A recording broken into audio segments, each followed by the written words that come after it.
زیاده از 100 نفر ژورنالیست در این تالار انتظار نشست خبری سرمربی‌های تیم‌های منتخب فوتبال تاجیکستان و ژاپن‌اند. دسته تاجیکستان در مرحله انتخابی قهرمانی جهان 2022 با منتخب ژاپن رقابت می‌کند. بازی دور چهارم در گروه F 15 اکتبر در ورزشگاه مرکزی دوشنبه برگزار می‌شود.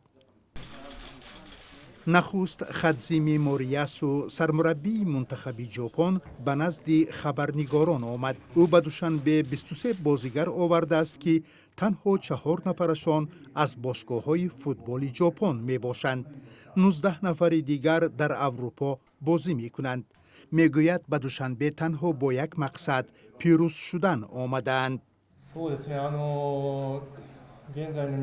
را تماشا کردیم. رقیبمان از لحاظ جسمانی و تکتیکی قوی است. بازیگران ما بعد بازی با منتخب مغولستان به خود آمدند و به بازی مقابل منتخب تاجیکستان آماده اند.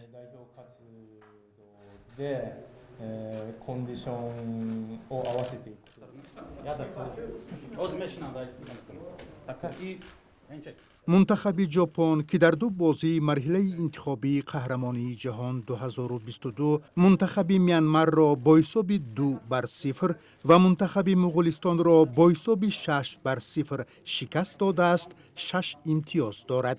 منتخب تاجیکستان نیز که در 2 بازی بر دسته های قرقیزستان و مغولستان با حساب 1-0 پیروز شده است 6 امتیاز گرفته است. با در نظر داشت تناسب توپ‌ها در گروه F منتخب ژاپن در جای اول و منتخب تاجیکستان در جای دوم قرار دارند. عثمان توشف سرمربی منتخب تاجیکستان در نشست خبری گفت دستش به بازی آماده است.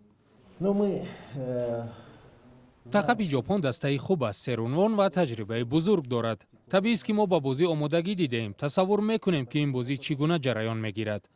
کوشش میکنیم که بازی خوب نشان دهیم، مخلصان را شاد نماییم و خودمون هم خوشحال شویم.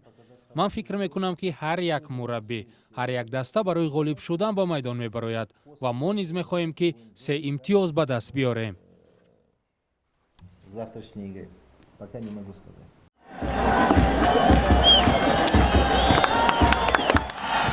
در مرحله دوم انتخابی قهرمانی جهان 2022 40 دسته شرکت می‌ورزد. مرحله انتخابی 9 ایون سال 2020 به پایان می‌رسد.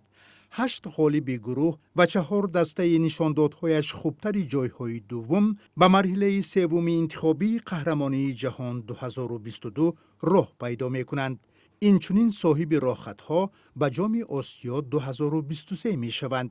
فردا قرار است حدود 20,000 نفر به ورزشگاه مرکزی دوشنبه برای تماشای بازی میان منتخب‌های تاجیکستان و ژاپن بیایند.